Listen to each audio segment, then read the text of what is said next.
Last night, my wife's boss from her brand new job invited us over for dinner. On the drive over, my wife reiterated many times to me just how important it was to make a good impression. I scoffed and arrogantly informed my wife that I always make good impressions. My wife's boss is a single lady in her 50s, so it was just the three of us. We chit-chatted over drinks and salads and seemed to really be hitting it off. She laughed at my well-timed, perfectly appropriate jokes, and my wife seemed pleased. Soon, she brought out the main course, a nice big juicy steak for each of us. As I began to cut into my steak, I was discouraged to discover how undercooked the steak was. Now, I had my fair share of rare steak. I prefer medium, but I can handle rare. This was several minutes on a hot grill short of rare. I probably could have resuscitated the cow had I tried. Instead, I sat there fidgeting with my knife and fork, worrying about how I was going to get away with not eating the steak. Claim veganism?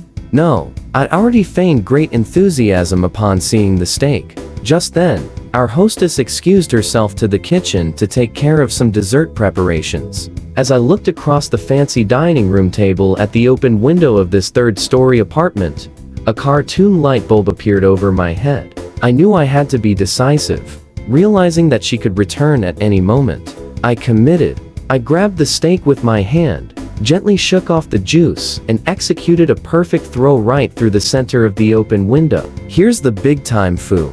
The window wasn't open. It was the cleanest freaking window you've ever seen in your life. That is, until my mostly raw slab of steak slammed up against it and slowly slid down, leaving a trail of bloody juice in its wake. My wife, whose steak was a nice medium rare and was unaware of my predicament, turned, jaw dropped, and stared at me like I was an alien from another planet.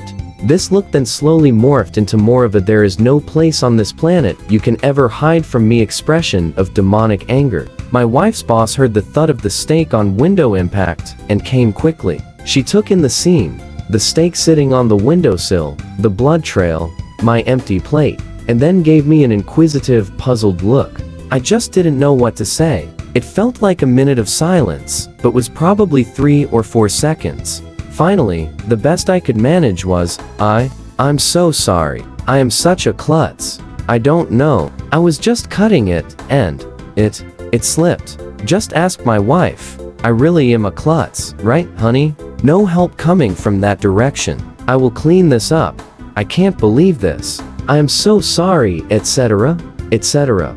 Both women continued to stare at me like I had escaped from the loony bin. As I smeared the blood around the window with my cloth napkin, dusted off the steak, and continued to mutter my incoherent explanation. I knew no one was buying the story. I knew what I had to do. I sheepishly returned to my seat and proceeded to eat every bite of that disgusting, cold, chewy, bloody, raw steak. I remained pretty quiet the rest of the evening. My wife's only 2 words to me since the incident are "I'm fine." Update. Just got the first post, "I'm fine" communication from my wife, via text, who is at work. Good news. My boss and I just had a good laugh over how much of a fucking idiot you are. I hope you know you will never live this down. Love you, you moron.